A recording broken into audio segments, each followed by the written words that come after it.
सीधा रुख कर लेते हैं संसद का, जहां पर लोकसभा राज्यसभा की कार्यवाही शुरू हो गई है। अनुमान है कि हंगामा हो सकता है। एक बार आप सुनते हैं।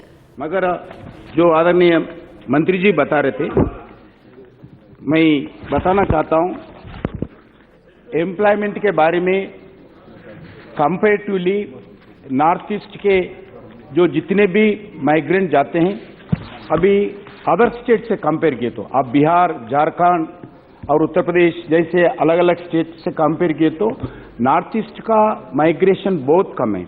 एजुकेशन इंस्टीट्यूशंस में भी जो स्किल डेवलपमेंट के बारे में आदरणीय सांसद ने पूछे, integration of national career service, इसके द्वारा काम होता है, स्किल इंडिया पोर्टल के द्वारा काम होता है।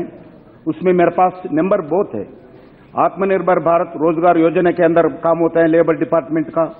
National career service centre schedule caste schedule tribe के द्वारा काम होता है। National career service centre disabled ability उनके लिए होता है। प्रधानमंत्री कौशल विकास योजना, ऐसा अलग अलग डिपार्टमेंट के द्वारा हम स्किल डेवलपमेंट ट्रेनिंग देते हैं। उसके द्वारा हम नहीं अभी बोलने दो ना।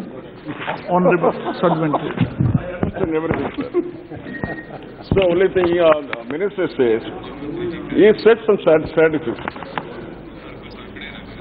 When the particular this government has taken all these strategies, because everybody has gone out of the state.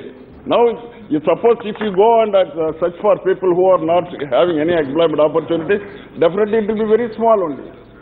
But people already went out. What is the ways and means to get them back to their site-specific employment? This is the most important question.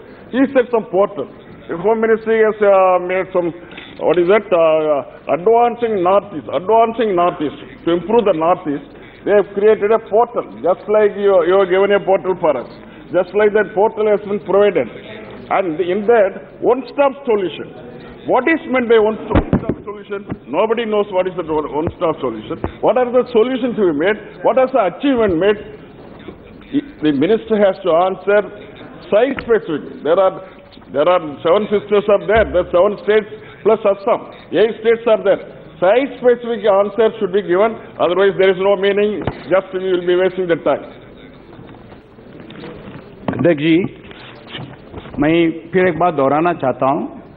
North east के बारे में, north east विकास में भारत सरकार के आदरणीय प्रधानमंत्री जी मोदी के agenda में नंबर 1 है। हम नॉर्थ ईस्ट का काउंसिल का 50 इयर्स का गोल्डन जुबली सेलिब्रेशंस में कल गए हैं।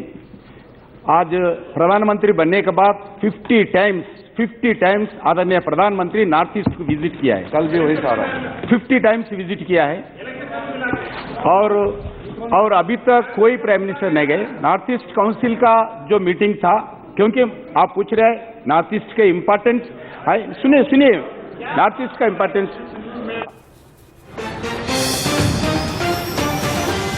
बड़ा अपडेट आप जानिए, क्योंकि संसद की कार्यवाही शुरू हो चुकी है। लोकसभा राज्यसभा की तस्वीरें हमने आपको दिखाई, लेकिन इस बीच खबर ये कि रांची से सांसद संजय सेठ मुद्दा उठाने वाले हैं लव जिहाद का, क्योंकि दिलदार अंसारी ने अपनी पत्नी को कई टुकड़ों में काटकर शव को ठिकाने लगा दिया, उसकी हत्या कर दी गई। झारखंड का ये मुद्दा आज उठ सकता है। झारखंड विधानसभा सत्र चूंकि शुरू हो रहा है, ऐसे में संसद में आज झारखंड हत्याकांड मामला उठेगा, ये तय मानकर चलिए, क्योंकि मुख्य विपक्षी पार्टी बीजेपी इस मामले पर सवाल पूछ रही है। हेमंत सोरेन सरकार से पूछ रहे हैं, संजय सेठ के लिए लव जिहाद का मामला है, इस पर जवाब सोरेन सरकार दे, क्योंकि आदिवासी समाज से आती है वो लड़की जिसकी हत्या कर दी गई है। इसलिए भी बीजेपी सवाल अब हेमंत सोरेन सरकार से पूछना चाहती है। संसद में आज झारखंड हत्याकांड का मामला उठ सकता है, ये अनुमान है। इसके अलावा राहुल गांधी के बयान पर भी हंगामा होने के आसार बताए जा रहे हैं। रांची से सांसद हैं संजय सेठ, जो कि हेमंत सोरेन सरकार से सवाल पूछ रहे हैं। लव जिहाद का भी मामला है, और कैसे अपनी पत्नी को मौत के घाट उतार दिया गया दिलदार अंसारी की तरफ से, ये मुद्दा भी गूंजेगा। आज से ही झारखंड में विधानसभा का सत्र भी शुरू होना है, और ऐसे में हंगामा होने के आसार चारों तरफ दिखाई दे रहे हैं। इसके अलावा तवांग में जिस तरीके से भारतीय सेना ने खदेड़ा चीनी सैनिकों को, उसको लेकर राहुल गांधी के बयान पर बीजेपी भड़की हुई है और राहुल गांधी से माफी की भी मांग की गई। कांग्रेस से इस पर बयान भी मांगा गया। कांग्रेस से कहा गया कि इस पर माफी मांगनी चाहिए। कैसे आप सेना के शौर्य पर सवाल उठा सकते हैं?